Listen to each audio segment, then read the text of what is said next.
अस्सलामुअलैकुम, कैसे हैं आप सब। उम्मीद है कि आप सब लोग खैरियत से होंगे। मैं आप सब लोगों को मिस लिटरेचर चैनल पर वेलकम करती हूँ और आज का जो हमारा टॉपिक है वो है व्हाट द टैबस्टर्स सा शॉर्ट स्टोरी बाय बेन ऑकरी। इस शॉर्ट स्टोरी के अंदर आज जो है वो हम हिस्टोरिकल बैकग्राउंड को, करैक्टर्स को, समरी को और इसके अलावा इसके थीम्स को जो है वो डिस्कस करने वाले हैं। अगर आप लोग मेरे चैनल पर न्यू हैं तो चैनल को सब्सक्राइब कर दें। तो अब वीडियो जो है वो स्टार्ट करते हैं। सबसे पहले हिस्टोरिकल बैकग्राउंड है। तो इस स्टोरी के अंदर सबसे पहले हमें जो है वो पाम ट्रीज़ के बारे में जो है वो दिखाया जाता है। तो पाम ट्रीज़ जो हैं वो 1480 के अंदर जो था एक ट्रेडिंग बिजनेस के तौर पर जो था वो यूज़ किया जाता था। पाम ट्रीज़ जो थी, पाम की वाइन बनाई जाती थी, लेकिन ये वाइन जो थी ज़्यादा देर नहीं होती थी, ख़राब हो जाती थी। तो इसके बाद पाम ऑयल जो था वो बनाना स्टार्ट कर दिया। उसकी ट्रेडिंग स्टार्ट कर दी इंग्लैंड के साथ, जो कि बहुत ज़्यादा जो है वो उसने बेनिफिट दिया। और पाम ऑयल को जो यूज़ किया जाता था सोप बनाने के लिए, टिन बनाने के लिए और कैंडल्स बनाने के लिए। और जो ट्रीज़ हैं वो अपने आप में ही जो है वो एक बिल्डिंग मटेरियल्स हैं। और जो डेल्टा के अंदर जो जार्स हैं पाम ऑयल के, वो फंक्शन करते हैं एज अ करेंसी के तौर पर। तो क्या हुआ कि जो ऑयल की एक्सट्रैक्शंस थी वो काफ़ी हद तक जो थी वो बढ़ गई थी, लेकिन जो पाम के ट्रीज़ थे उनके अंदर जो है वो कमी आनी स्टार्ट हो गई, जिसकी वजह से साइड इफ़ेक्ट हुए। और जो नाइजीरिया था became a net importer of the vegetable oil in 1980s। 1987 के अंदर वर्ड द टेबस्टर सा जो है स्टोरी को जो है पब्लिश किया गया है। अब इसके अलावा 1956 के अंदर शेल कंपनी थी जिसने ड्रिलिंग जो थी वो स्टार्ट की थी नाइजीरिया के अंदर।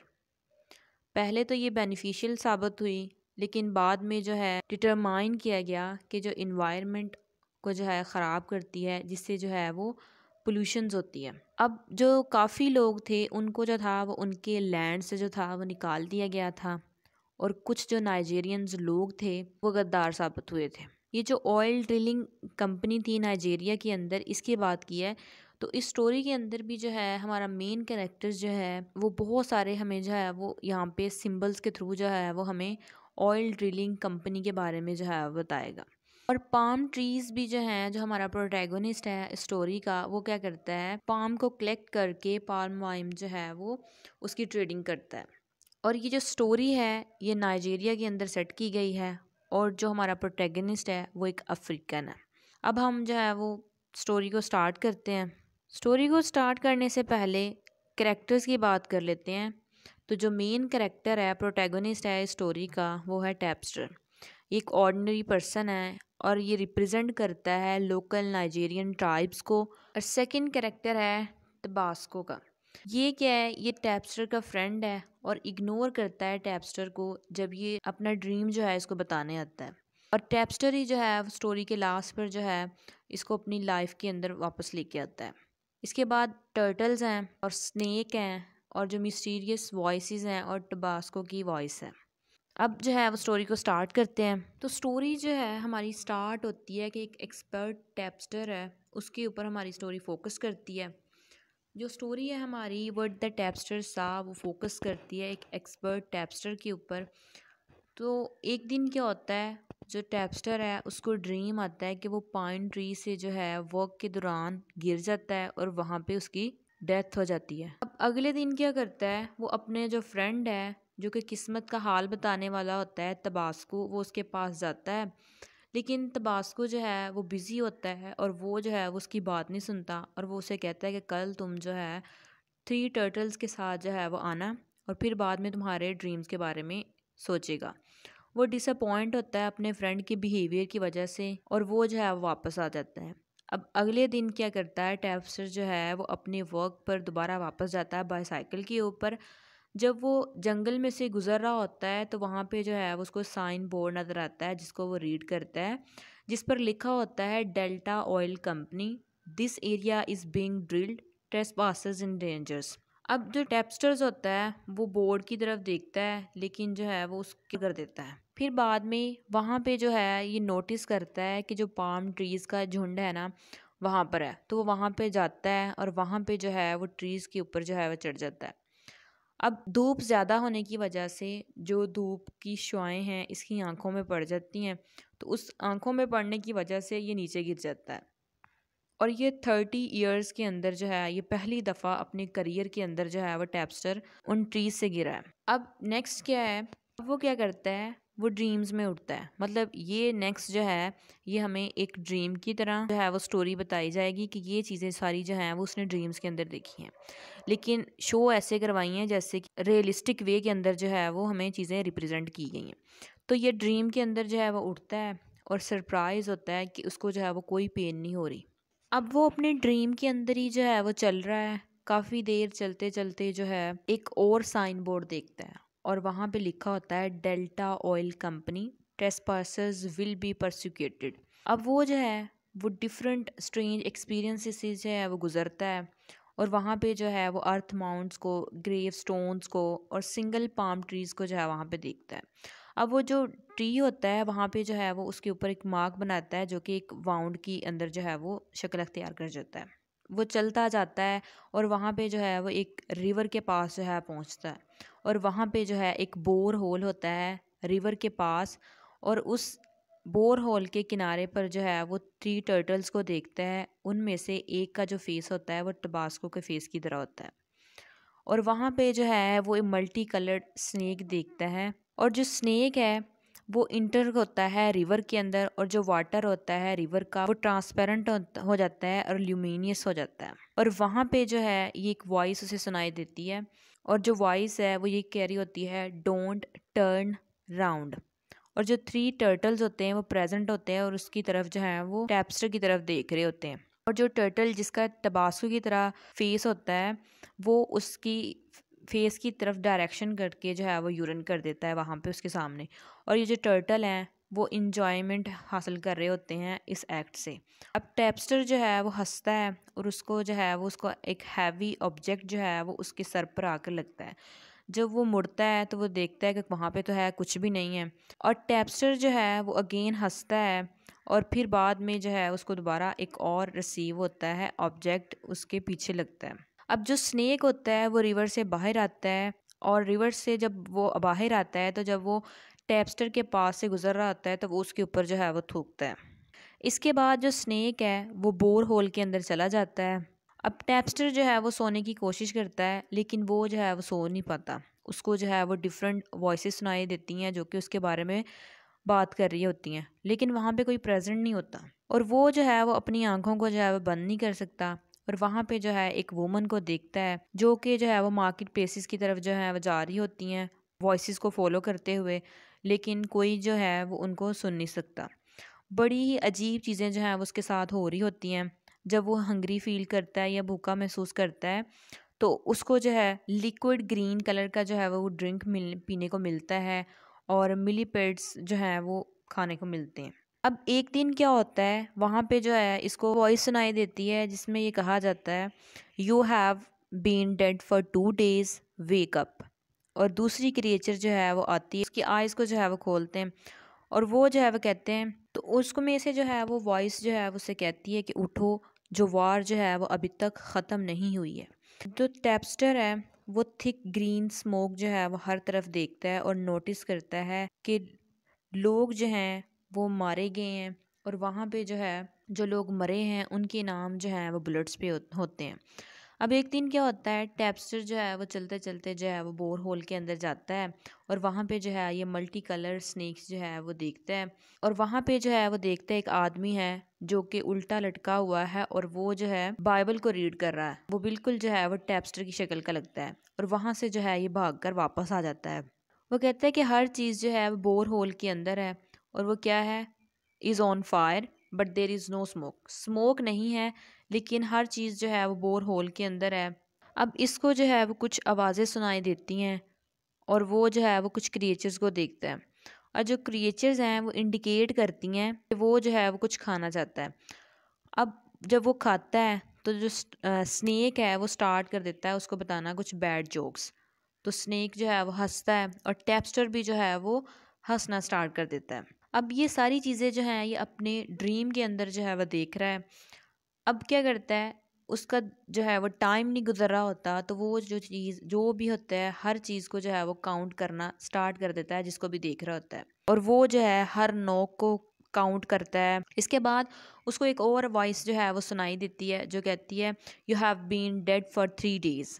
अब इस वॉइस के बाद जब उसको बताती है कि तुम जो हो वो 3 दिन से जो है वो मरे हो, इसके बाद क्या करता है, ये जो टैप्स्टर है ये सो जाता है, और जब ये उठता है तो वो देखता है कि 3 टर्टल्स जो हैं वो उस बोर होल के एज पर जो हैं खड़े हुए हैं, और जो स्नेक है वो भी जो है वो बोर होल से बाहर आया हुआ है। अब यहाँ पे जो है स्नेक के और टर्टल्स के दरमियान में जो है वो लड़ाई होती है, क्योंकि जब ये काउंट कर रहे होते हैं कि कितने मून्स जो हैं वो आसमान पर हैं, तो टर्टल जो है वो कहते हैं 6 हैं और स्नेक कहता है कि नहीं 7 है। तो इनके दरमियान में जो है वो एक फ़ाइट स्टार्ट हो जाती है। अब यहाँ पे क्या होता है कि वो दोनों लड़ते लड़ते जो हैं वो बोर होल के अंदर गिर जाते हैं। जो टर्टल है जिसका फेस टबास्को की तरह है, तो उसने जो है वो ग्लासेस और स्टेथोस्कोप जो है वो गले में डाला होता है, और जिसका तबास्को की तरह का फेस होता है वो टैप्स्टर के फेस की तरफ देखता है और उसको कहता है you have been dead for 6 days। इसके बाद क्या होता है, टैप्स्टर जो है वो अपनी सेंसेस के अंदर आना स्टार्ट हो जाता है और वो जो है एक रियल वर्ल्ड के अंदर आ जाता है। लास्ट पैराग्राफ के अंदर जो स्टोरी है वो तबास्को जो है उसको बताता है टैप्स्टर को कि तुम जो हो वो 7 दिन से जो है वो मरे हुए थे, और वो कहता है कि हम जो तुम्हें जो है आज सुबह जो है तुम्हें जो है वो हमने दफना देना था, और ये बताता है कि तुम जो हो जब पाम ट्री से गिरे थे तो तुम जो हो वो 7 दिन से जो है वो मरे हुए थे। वो कहते हैं कि हम तुम्हें जो है वो दफनाने जा रहे थे आज सुबह, लेकिन क्या हुआ कि तुम जो हो टाइम पर जो हो वो उठ गए। इसी के साथ जो है वो हमारी स्टोरी जो है वो एंड हो जाती है। अब इस स्टोरी का जो है वो आपको कोई समझ नहीं आई होगी, क्योंकि स्टोरी के स्टार्ट पर जो है वो हमें सिर्फ ये बताया गया था उसको ड्रीम आता है, ड्रीम के बाद वो अपने फ्रेंड के पास जाता है, तो फ्रेंड से जो है इसको कोई इतना ख़ास रिस्पॉन्स नहीं मिलता, तो ये वापस आ जाता है। तो नेक्स्ट डे जब ये अपने वर्क पे जाता है तो वर्क पे जाने के बाद उस ट्री से गिरकर चोट लग जाती है, तो चोट लगने की वजह से वो 7 दिन तक जो है वो बेहोश रहता है।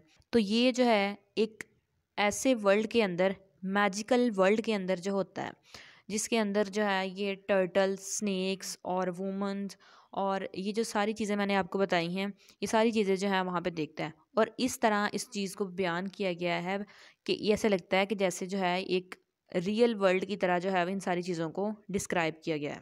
अब इन स्टोरीज़ का बताने का क्या मतलब है, इन स्टोरी के अंदर जो है बेन ओकरी ने जो है बहुत ज़्यादा सिंबल्स यूज़ किए हैं। अब यहाँ पे जो पाम ट्रीज़ है जिसका जो हमारा जो प्रोटैगनिस्ट है वो जो है, जैसे मैंने हिस्टोरिकल बैकग्राउंड के अंदर जो बात बताई थी वो सारी चीज़ जो है वो ट्रेडिंग के बारे में है, तो किस तरह लोग जो थे वो पहले ट्रेडिंग करते थे, पाम ट्रीज़ को यूज़ करते थे। 1480 के टाइम पीरियड पर पहले वहाँ से वाइन बनाई जाती थी, लेकिन बाद में पाम ऑयल को यूज़ करते हुए सोप, टिन, कैंडल्स और बहुत सारी चीज़ें जो थी वो बनाई जाती थी, और जो ट्रीज़ थी पाम ट्रीज़ वो जो थी उनसे जो था वो बिल्डिंग मटेरियल्स बनाया जाता था। पाम वाइन के अलावा और पाम ट्रीज़ के अलावा जो है इसके अंदर जो ऑयल कंपनीज़ हैं जो इस स्टोरी के अंदर जो हमारा प्रोटैगनिस्ट है जो साइन बोर्ड्स देखता है, तो वो एक्चुअली में इस स्टोरी के अंदर जो है वो सिंबल्स यूज़ किए गए हैं। किस लिए, जो कि ऑयल कंपनीज़ थी नाइजीरिया के अंदर जिसका नेम, जो कि मैंने हिस्टोरिकल बैकग्राउंड के में भी बताया था, शेल कंपनी का नेम था जो कि ऑयल ड्रिलिंग कर रही थी। इसके अलावा जो स्नेक है, स्नेक जब जो है वो रिवर के अंदर जाता है तो उस रिवर का जो है वो चेंज हो जाता है कलर। अब जो रिवर का चेंज हुआ है कलर वो किस चीज़ को शो करवा रहा है कि वो रिवर जो है वो पोल्यूटेड हो गया है। वो स्नेक जो है वो रिप्रेजेंट करता है जो मॉडर्न बिजनेसेस हैं जो कि चाहते हैं प्रॉफिट हासिल करना, लेकिन उसके बदले में जब वो उस लोगों के दरमियान में जाते हैं तो जिसकी वजह से वो सब लोगों को जो है वो पोल्यूटेड कर देते हैं। इसके अलावा जो स्नेक जिस बोर होल से निकलता है और जिस बोर होल के अंदर जाता है वो रिप्रेजेंट करता है ऑयल बोर होल्स को, और यहाँ पे जो साइंस दिखाए गए थे ऑयल ड्रिलिंग कंपनीज़ के जो कि डेंजर को शो करते हैं। इसके अलावा इस स्टोरी के अंदर जो वॉइसेस थी जो कि हमारे प्रोटैगनिस्ट को सुनाई दे रही थी, तो वो वॉइसेस जो हैं वो रिप्रेजेंट करती हैं गवर्नमेंट को और ऑयल कंपनीज़ को, जो कि डिस्कस करती हैं मनी और ट्रेड के बारे में without the consent of the local people. अब यहाँ पे लोकल पीपल जो हैं, जैसे टर्टल्स हैं जो कि गवर्नमेंट और ऑयल कंपनी को जो है वो रेफ़र कर रहे हैं और ये नहीं जानते कि वो क्या कर रहे हैं, और वो सिर्फ ये जानते हैं कि उनके पास जो है वो अथॉरिटी है। अब जो वॉइसेस हैं वो गवर्नमेंट की और ऑयल कंपनीज़ की, वो क्या करते हैं, वो एक प्रोपेगेंडा क्रिएट करते हैं लोकल पीपल्स के लिए। अब जो टैप्स्टर है, जो प्रोटैगनिस्ट है, उसके पास कोई पावर नहीं है। जो हम उसके ड्रीम के अंदर जो हमें दिखाया गया है कि उसके पास कोई पावर नहीं है। और इसी तरह हमें जो ये चीज़ शो करवाई गई है कि जो लोकल ट्राइब्स होती है उनके पास भी जो है वो कोई पावर नहीं है। जैसे मैंने आपको पहले बताया था कि जो लोग थे नाइजीरिया के अंदर, सॉरी डेल्टा के अंदर, जो नाइजेरियन पीपल्स थे उनको जो है वो उनकी जो लैंड थी उनसे छीन ली गई थी, और कुछ नाइजेरियन पीपल ही थे जिन्होंने जो थी वो गद्दारी की थी। ये जो शॉर्ट स्टोरी है वर्ड द टैप्स्टर सा, एक जो है कह ले कि एक रिएक्शन है ऑयल क्राइसिस की तरफ। इस स्टोरी के अंदर जो है हर चीज़ जो है वो सिंबल है किसी चीज़ के लिए, जो कि नॉन फिक्शनल वर्ल्ड के अंदर जो है वो चीज़ें हो रही हैं। और ये एक परफेक्ट जो है वो एग्जाम्पल है इन्फ्लुएंशियल लिटरेचर की। इसके अलावा जो ये स्टोरी है वर्ड द टैप्स्टर सा, इसके बारे में जो है वो जेनिफर वेंजल ने जो है वो बहुत अच्छे तरीके से इसको एक्सप्लेन किया है as a petro magic realism, कि ये सब जॉनरा है मैजिक रियलिज़म का जो कि फोकस करता है ऑयल और इकोनॉमिक प्रॉब्लम्स जो हैं कल्चर के अंदर। और यहाँ फिर जो है जो कि हिस्ट्री थी मैजिकल स्टोरीज़ की, उसके अंदर ये चीज़ें हो रही थी। जो पेट्रो मैजिक रियलिज़म होता है वो बताया जाता है विद अ फैंटेसी सेटिंग और प्लॉट।